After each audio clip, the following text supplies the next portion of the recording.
Hi everyone, good morning all of you. Welcome to the New Sasta YouTube channel. All the video of the New Sasta have been made according to the demand of the students under the guidance of experienced teachers while watching the upcoming competition examinations. All the questions are very important and all the audience is going to benefit greatly. So guys, इस video को पूरा देखने का कोशिश करना. बहुत अच्छा question इस वीडियो पे दिया गया है आप लोगों के लिए. सो अगर वीडियो अच्छा लगे तो सब्सक्राइब करना है, शेयर करना है, लाइक करना है. अब आते हैं क्वेश्चन पे.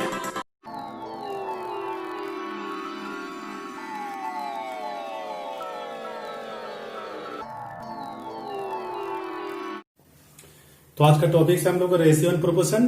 काफी इंपॉर्टेंट टॉपिक्स है. अगर रेशियो एंड प्रोपोर्शन अगर आप लोग अपना माइंड पे रख लिए, रेशियो प्रोपोर्शन का कॉन्सेप्ट अगर आप लोग आता है तो कमर्शियल मैथ्स का सारा टॉपिक्स आप लोग से इजी हो जाएगा. बहुत इजी सॉल्व होता है. तो किसी भी क्वेश्चन को अगर रेशियो में कन्वर्ट करने सक गए या रेशियो एंड प्रोपोर्शन में कन्वर्ट करने सक गए आप लोग, तो इसका आंसर ही बहुत इजी से निकल जाता है, बिल्कुल शॉर्ट टाइम पे, बिल्कुल कम समय पे. तो हम लोग पढ़ते हैं, स्टार्ट करते हैं.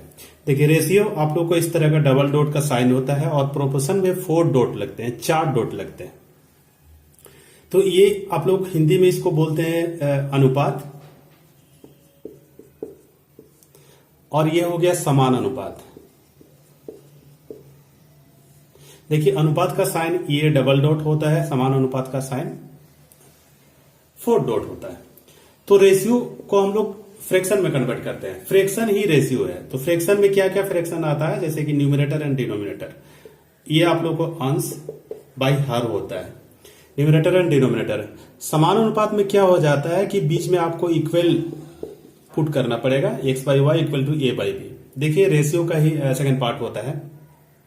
और प्रोपोर्शन में आप लोग ऐसे क्रॉस इंटू करना है, जबकि रेशियो में कोई भी इंटू नहीं करना है.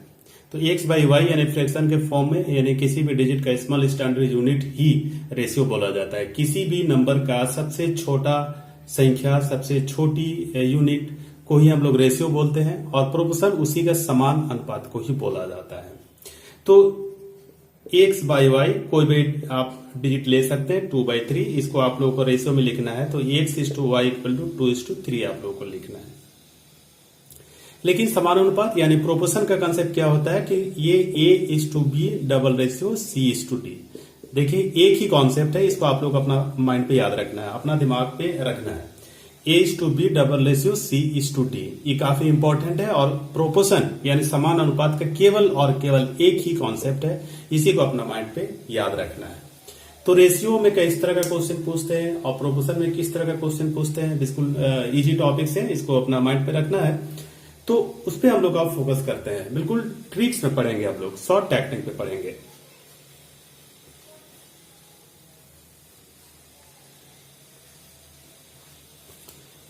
तो आप लोग को रेशियो में A is to B is to C इस तरह का आप लोग फाइंड आउट करने के लिए बोलेगा. फिर नेक्स्ट है A is to B is to C is to D, और थर्ड स्टेप में हम लोग चलेंगे A is to B is to C is to D is to ई.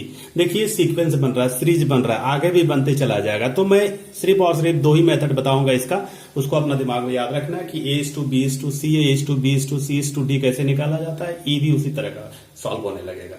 तो कोई भी आप क्वेश्चन को आप सेलेक्ट कर सकते हैं वैसे. और सबसे पहले इसका जो टेक्निक होता है उसको हम लोग पहले अपना माइंड पे बिठा लेंगे. देखिए, ए इज टू बी और इसी के नीचे बी इज टू सी लिखना है. अगर डबल डबल बी है तो B1 और B2 कर दीजिए, डबल सी रहता है तो C1 C2 करते. तो सबसे पहले हम लोग को करना क्या है, देखिए, इसको इनके साथ इंटू करना है, तो A इंटू B2. फिर B1 और B2 को इंटू करना है, तो ये B1 इंटू B2. फिर B1 इंटू C करना है, B1 इंटू C करना है. देखिए, A यहां से निकल जाएगा और यहां से B निकल जाएगा और यहां से C निकल जाएगा. देखिए, ये दोनों को इंटू करेंगे तो A निकलेगा, ये दोनों को इंटू करेंगे तो B फाइंड आउट हो जाएगा, और B1 इंटू C इंटू करेंगे तो C फाइंड आउट हो जाएगा. तो देखिए, हमारा A is to B is to C इस तरह का हम लोग फाइंड आउट कर सकते हैं शॉर्ट पे. अब इसी से रिलेटेड हम लोग कोई दूसरा क्वेश्चन लेंगे. फिर से एक बार इस टेक्निक को देख लीजिए. देखिए, इसको इनके साथ इंटू करना है, इसको इनके साथ इंटू करना है, तो हम लोग को बन जाएगा A. और B1 इंटू B2 इंटू करना है तो हम लोग को बन जाएगा B, और B1 इंटू C इंटू करना है तो हम लोग को बन जाएगा C. देखिए, इसको याद रखना है, इसको भूलना नहीं है, काफी इंपॉर्टेंट टॉपिक्स है. देखिए, पहले हम लोग क्या करते थे कि एलसीएम एचसीएफ निकाल करके हम लोग किसी भी डिजिट के A to B to C find out करते थे, लेकिन अब वो नहीं करना है, एलसीएम एचसीएफ नहीं निकालने की जरूरत है। मैं जो टेक्निक बता रहा हूं उसको आप लोग अप्लाई करेंगे। अब इसको किसी भी क्वेश्चन पे आते हैं। कोई भी एक अच्छा एग्जाम्पल क्वेश्चन हम लोग ले लें। सपोज कर लीजिए कि if a is to b equal to 2:3 and b is to c equal to 4:5, then find the value of a is to b is to c। देखिए इंपॉर्टेंट क्वेश्चन है, हिंदी में मैं बता रहा हूं। यदि a अनुपात b इक्वल टू 2:3 है और b अनुपात c इक्वल टू 4:5 है, तो a अनुपात b अनुपात c क्या है ज्ञात करें। देखिए हिंदी में पढ़ने वाले स्टूडेंट, मैं जितना भी वीडियो बना रहा हूं हिंदी और इंग्लिश दोनों बिलिंगुअल है। हिंदी में भी पढ़ सकते हैं, इंग्लिश में भी पढ़ सकते हैं। जो इंग्लिश में पढ़ाई करते हैं वो इंग्लिश का क्वेश्चन आप लोग ध्यान देंगे, और जो हिंदी में पढ़ाई करते हैं वो हमारा हिंदी पे देखेंगे। तो हर क्वेश्चन का मैं हिंदी और इंग्लिश दोनों पे लिखता हूं, आप लोग उस चीज को ध्यान देंगे। तो हम लोग अभी अभी कॉन्सेप्ट सीखा है कि ए इज टू बी और इसी के नीचे बी इज टू सी कर देना है। B1 और B2 सेम है, इसी का वैल्यू आप पुट कर दीजिए। देखिए ए इज टू बी का वैल्यू 2:3 और बी इज टू सी का वैल्यू है 4:5। इसी के नीचे 4:5 लिख दीजिए। देखिए इसको इनके साथ इंटू किए थे हम लोग, ए इंटू B2, तो आपको इसको इनके साथ इंटू करना है, तो 2 × 4। फिर B1 इंटू B2 हम लोग किए थे यहां पर, तो 3 × 4 कर दीजिए। B1 इंटू सी किए थे यहां पर, तो 3 × 5 कर दीजिए, इस टू 3 × 5। देखिए अब क्या करना है, हम लोग इंटू करेंगे आंसर तो आ जाएगा, लेकिन यहां पर कैंसिल, कभी कभी डिजिट कैंसिल भी होता है, कभी कभी आपको काटने की भी जरूरत पड़ेगी, कैंसिल करने की जरूरत पड़ेगी। लेकिन कैंसिल कैसे करना है, अगर 2 से इस यहां पर कोई भी डिजिट कैंसिल हो रहा है तो यहां पर भी होना चाहिए और यहां पर भी होना चाहिए। अगर तीनों में से कोई एक भी डिजिट अगर कैंसिल नहीं हो रहा है 2 से, तो 2 से आप कैंसिल ना करें। 3 से देख लीजिए, तो देखिए 3 यहां पर एक कैंसिल हो रहा है, यहां पर भी कैंसिल हो रहा है, लेकिन यहां पर 3 है नहीं, तो आप कैंसिल नहीं कर सकते हैं। अब यहां 5 से कर सकते हैं। 5 देखिए यहां पर कैंसिल हो रहा है, यहां पर नहीं है, यहां पर नहीं है, तो आप 5 से भी नहीं कर सकते। वैसे डिजिट के साथ आप लोगों को कैंसिल करना है जो तीनों एक साथ कैंसिल होना चाहिए। तो अब हम लोग क्या करेंगे, इंटू कर देंगे। 4 × 2 = 8 और 3 × 4 = 12 और 3 × 5 = 15। तो ये हमारा ए का वैल्यू हो गया, ये बी का वैल्यू हो गया, ये सी का वैल्यू हो गया। ये हमारा आंसर है। तो समझ गए होंगे शायद, मुझे लगता है इस तरह का क्वेश्चन को आप समझ गए होंगे, बहुत इंपॉर्टेंट। अब आते हैं नेक्स्ट क्वेश्चन पे।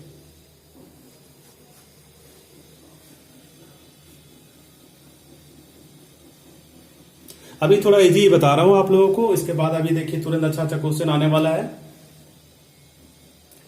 अगर क्वेश्चन ऐसा रहे तो if 2a = 3b = 4c, then a is to b is to c equal to क्या होगा। यदि 2a = 3b = 4c है, तब a is to b is to c क्या होगा, a अनुपात b अनुपात c क्या होगा। तो देखिए अगर ऐसा इक्वल रहेगा तो आप लोगों को क्या करना है कि फर्स्ट और सेकंड को पहले सेपरेट कर लीजिए, अलग कर लीजिए। देखिए 2a = 3b, तो a/b करना है, तो 3/2 हो जाएगा। तो a is to b क्या होगा, 3:2। अभी भी मैंने बताया कि फ्रैक्शन ही रेशियो है। अब फिर सेकेंड एंड थर्ड को इक्वल कर दीजिए। 3b = 4c, तो b/c = 4/3, तो b is to c = 4:3। देखिए ये आया। अब हम लोग जो अभी भी सीखे हैं उसमें पुट कर दीजिए 3:2 और ये 4:3, 4:3। इसको इनके साथ इंटू कर दीजिए, 3 × 4, इनको इनके साथ कर दीजिए 2 × 4, इनको इनके साथ कर दीजिए 2 × 3। देखिए 2 से कैंसिल हो जा रहा है, 2 1 × 2, 2 1 × 2, 2 2 × 4, और कैंसिल नहीं होगा तो 3 2 × 6 और ये 4 और ये देखिए 3 आंसर हम लोग का। इस तरह का आप लोग बना सकते हैं। ऐसे इसको लिखने की जरूरत नहीं है, मैं अभी तुरंत लिख दे रहा हूं, आप लोगों को एक बार समझा दे रहा हूं। ये बहुत इजी है। a is to b करेंगे तो 3:2 यहां पर सीधा सीधी दिख रहा है, बहुत इजी। सो आप लोगों को ध्यान से बताना है। B/C निकालना है तो जस्ट उल्टा वाला लिखना है, 4:3 कर देना है। B/C 4:3, A/B 3:2, उल्टा चलना। इस तरह का आप लोग बना सकते हैं। नेक्स्ट क्वेश्चन पे आते हैं। वीडियो को पूरा देखने का कोशिश करेंगे, बहुत अच्छा क्वेश्चन अभी आने वाला है। अभी हम लोग सीख लिए A/B/C कैसे निकालना है। अब हम लोग सीखते हैं A/B/C/D कैसे निकाला जाता है। तो देखिए A/B और B/C C/D इस तरह का पहले कर लीजिए। B1 B2 C1 C2 करिए, सभी को फर्स्ट लेटर इंटू कर दीजिए। A into B2 into C2। अब ऐसे ही से चलना है। B1 B2 C2, B1 B2 C2। अब ऐसे ही से चलना है। B1 C1 C2, B1 C1 into C2। अब देखिए ऐसे से सीधा चलिए। B1 C1 D, B1 C1 और D। यहां से A निकल जाएगा, यहां से B निकल जाएगा, यहां से C निकल जाएगा, यहां से D निकल जाएगा। बहुत इजी टेक्निक है, एक बार आप लोग याद कर लीजिएगा हमेशा, तो कभी आप लोगों को कहीं कोई प्रॉब्लम नहीं आएगा। दोबारा मैं बता रहा हूं, ध्यान से देखेंगे आप लोग। देखिए फर्स्ट स्टेप में क्या करेंगे कि फर्स्ट लेटर सबका इंटू करिए। तो फर्स्ट लेटर ऐसे ऐसे चलिए तो आप लोगों को देखिए ए निकल जाएगा। उसके बाद ऐसे ऐसे चलिए तो देखिए आप लोगों को बी निकल जाएगा। उसके बाद ऐसे ऐसे चलिए तो आप लोगों को सी निकल जाएगा। उसके बाद ऐसे सीधा चलिए लास्ट स्टेप तो आप लोगों को इधर डी निकल जाएगा। शायद मुझे लगता है कि समझ गए होंगे आप लोग। अब इससे हम लोग क्वेश्चन लेते हैं कोई भी।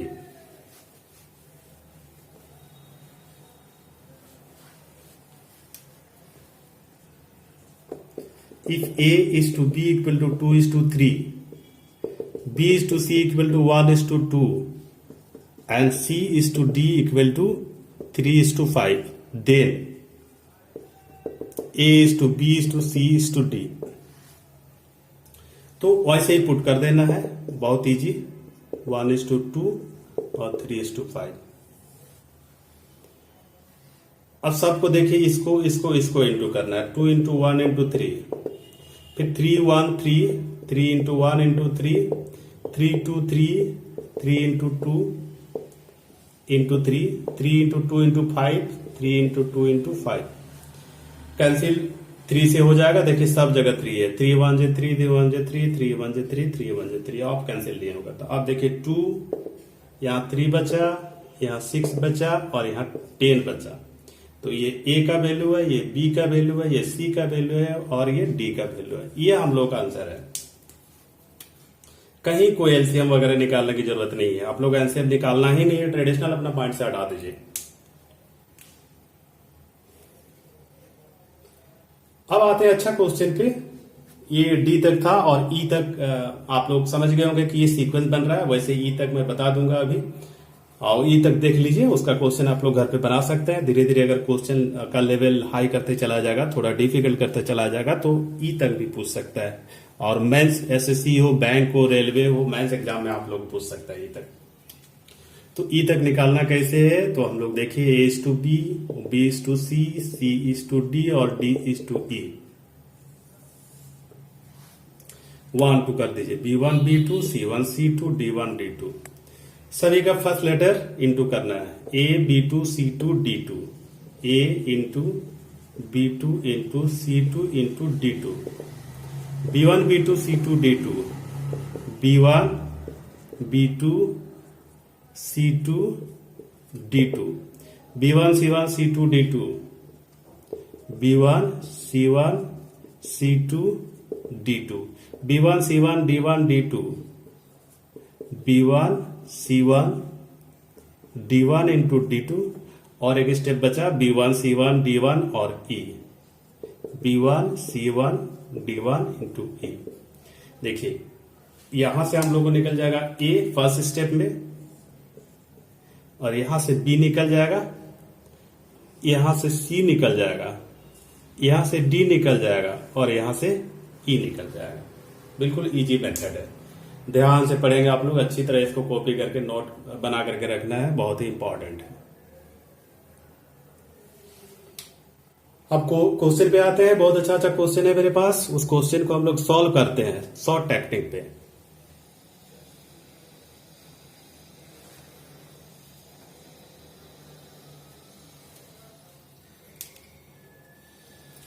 Find the third proportional to the numbers.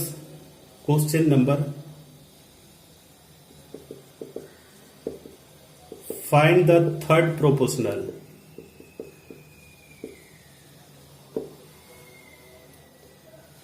To the numbers.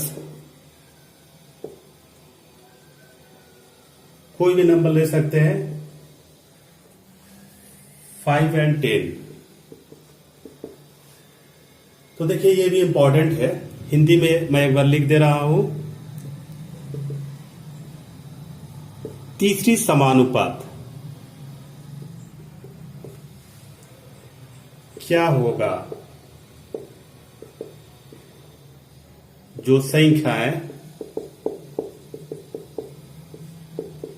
5 और 10 हो। तो आपको प्रोपोर्शन में आप लोगों को पूछेगा 3, इसका कॉन्सेप्ट होता है। थर्ड प्रोपोर्शन, जिसको हम लोग बोलते हैं तीसरी समानुपात। सेकेंड है मीन प्रोपोर्शन, और थर्ड है फोर्थ प्रोपोर्शन। देखिए ये तीनों में से कोई एक पूछता है एग्जाम पे। तो थर्ड प्रोपोर्शन, तीसरा समानुपात, मेन प्रोपोर्शन मतलब मध्य समानुपात, और फोर्थ प्रोपोर्शन मतलब चौथी समानुपात। ये तीनों में से कोई एक पूछेगा। तो देखिए इस क्वेश्चन पे आप लोगों को पूछ रहा है थर्ड प्रोपोर्शन, थर्ड, तीसरा समानुपात। तो हम लोग सॉल्व करते हैं कि थर्ड प्रोपोर्शन क्या होता है। अभी स्टार्टिंग में मैंने बताया कि प्रोपोर्शन का एक ही कॉन्सेप्ट है जो आप लोग को याद रखना है। तो देखिए A:B और डबल रेशियो C:D, ये कॉन्सेप्ट है। हमारे पास 2 डिजिट अवेलेबल है। हमारे पास 5 और देखिए 10, 2 ही डिजिट अवेलेबल है, लेकिन थर्ड हम लोग को निकालना है। तो आप लोग क्या करेंगे कि A प्लेस पे 5 और B प्लेस पे 10, और B प्लेस वाला ही C प्लेस पे पुट करना है डिजिट को। यहाँ 10 है तो यहाँ 10 पुट कर दीजिए, और D प्लेस पे देखिए X पुट कर दिए। तो थर्ड प्रोपोर्शन बन गया हम लोगों का, तीसरी समानुपात बना। या ऐसे भी कर सकते हैं, तीसरा अगर बनाना है तो आप कॉन्सेप्ट को ही तीसरा बना दीजिए। देखिए कॉन्सेप्ट को तीसरा, A:B डबल रेशियो B:C। तो देखिए B 2 बार हम लिए हैं, तो यहां पर हम लोग लेंगे 5 और यहां पर 10, फिर यहां पर 10 और C प्लेस पे X, तो ये X हम लोग को निकल जाता है। ठीक है, इसको भी देख सकते हैं और इसको भी देख सकते हैं। अब ये होता है प्रोपोर्शन, जो होता है एक ही है, और इसका ओनली वन कंसेप्ट। देखिए फर्स्ट और लास्ट को इंटू करना है, तो 5 और x की इंटू करेंगे तो 5x, और मिडिल इंटू कर देना है। देखिए 5 2 जे 10, तो x का वैल्यू हमारा 20 आया। x का वैल्यू कितना आया? 20 आया। तो x का वैल्यू 20 आया, तो यही हम लोग आंसर है। ये 20 हम लोग का आंसर है। इसी को थर्ड प्रोपोर्शन बोलते हैं, तीसरी समानुपात। कॉपी कर लीजिए, बहुत अच्छा क्वेश्चन है। पूछा जाता है कभी कभी पीटी में, third proportional, mean proportional, fourth proportional. अब आ गए नेक्स्ट क्वेश्चन पे।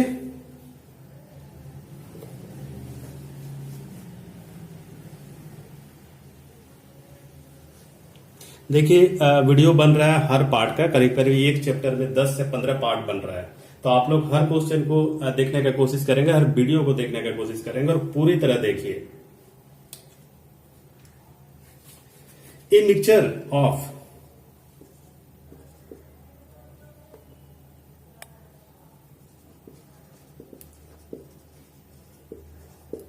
729 ml, ml मीन्स मिलीलीटर होता है,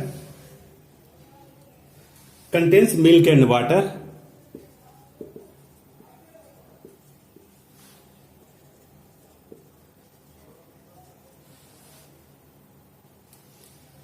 in the ratio 7:2. How much more water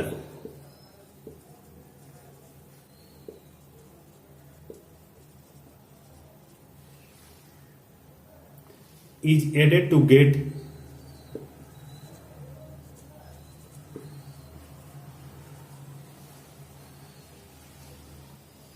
a new mixture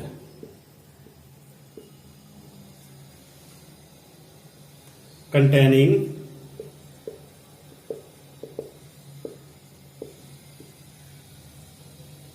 milk and water in the ratio 7:3। तो आप लोगों को क्वेश्चन कह रहा है कि एक 729 मिलीलीटर का मिश्रण में से दूध और पानी का अनुपात, देखिए मिल्क एंड वाटर लिखा है, दूध और पानी का अनुपात 7:2 है।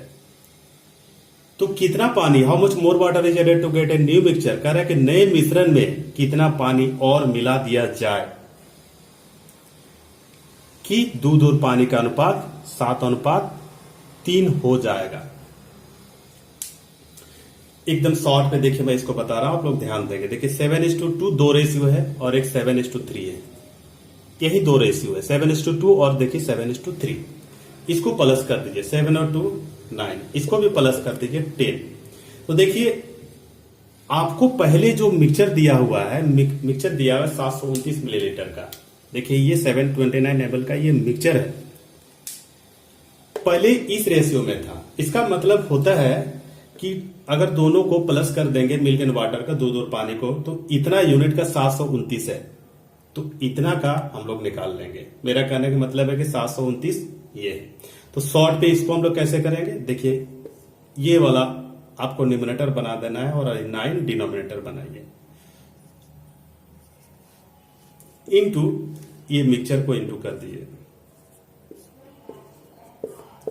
तो 10 × 81 810 बन गया। देखिए 810, पहले हमारे पास कितना था, 729 था, अभी 810 आया। 810 क्यों आया, क्योंकि यहां पर हम लोग को पानी मिला हुआ है। हम लोग इस रेशियो को लिए थे,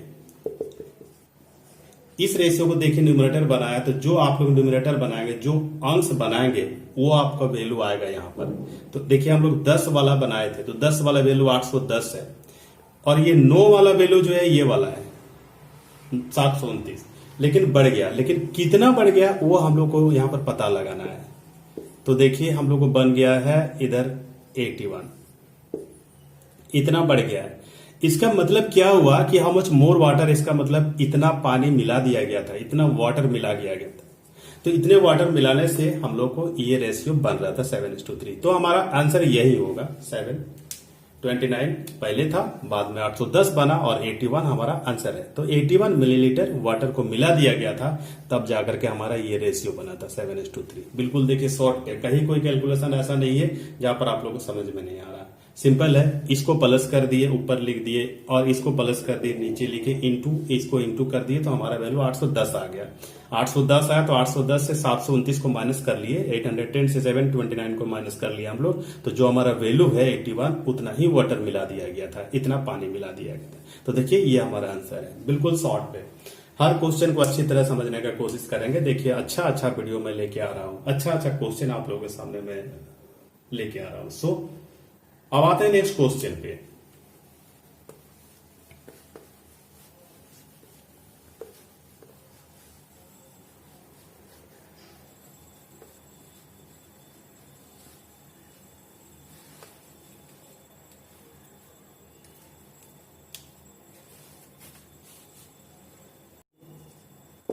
is 19 times as heavy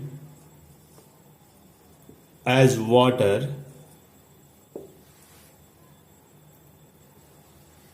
and copper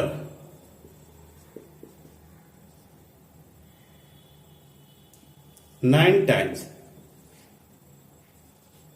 as heavy as water. In what ratio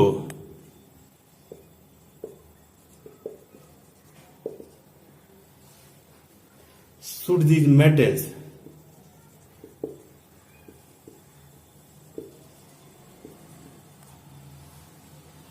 be mixed so that the mixture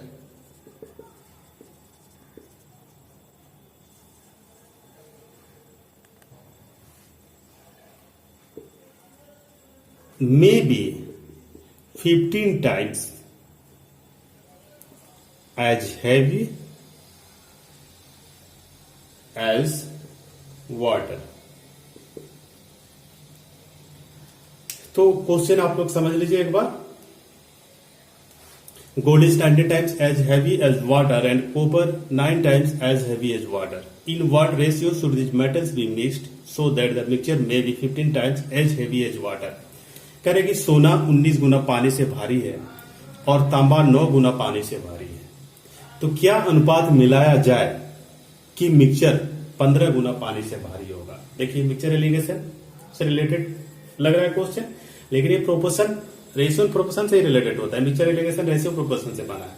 तो आप लोगों को क्या करना है, बिल्कुल शॉर्ट पे लीजिए, यहाँ पे आप गोल्ड ले लीजिए, यहाँ पे कॉपर लीजिए और यहाँ पर क्या करना है, गोल्ड कितना टाइम्स है, ये 19 टाइम्स, कॉपर कितना है 9 टाइम्स, और इसको मिला दीजिए 15 टाइम्स हो गया। अब देखिए क्या करना है कि ये जो एलिगेशन का मेथड है ये सीधा सीधा ऐसे चलता है, आपको ऐसे करना है और इसको ऐसे करना है, ठीक है। तो ऐसे ही इसका कॉन्सेप्ट है, और हम लोग देखिए इसको इस तरह का करिए और इसको इस तरह का, मैं साइन बता दे रहा हूं आप लोगों को कि ऐसे इसे करना है। क्या करना है, तो ऐसे इसे माइनस करना है। देखिए 15 में 9 माइनस करेंगे तो हमारा बचेगा 6, 19 में 15 माइनस करेंगे तो 4। देखिए ये हमारा रेशियो है, ये गोल्ड का यूनिट बना और ये देखिए कॉपर का यूनिट बना। हम अभी भी बताए थे कि मैंने अभी तुरंत बताया था कि आपको कैंसिल हो रहा है तो कैंसिल कर दीजिए। देखिए 2 से कैंसिल हो रहा है, 2 3 जे 6 और 2 2 जे 4, 3:2। गोल्ड का रेशियो 3, कॉपर का रेशियो 2, तो आप गोल्ड इज टू कॉपर 3:2। क्या रेशियो मिलेगा गोल्ड एंड कॉपर का, देखिए 3:2। ये हमारा आंसर है। बिल्कुल शॉर्ट पे, कुछ नहीं करना है, केवल आप 1-2 लाइन लिखिए और आंसर निकालिए। तो कॉपी कर रहे हो क्या लगता है। इस तरह का क्वेश्चन हम लोग को बनाना है। सभी क्वेश्चन ट्रिक्स में मैं बता रहा हूं, वीडियो को पूरा देखने का कोशिश करेंगे। आते हैं नेक्स्ट क्वेश्चन पे।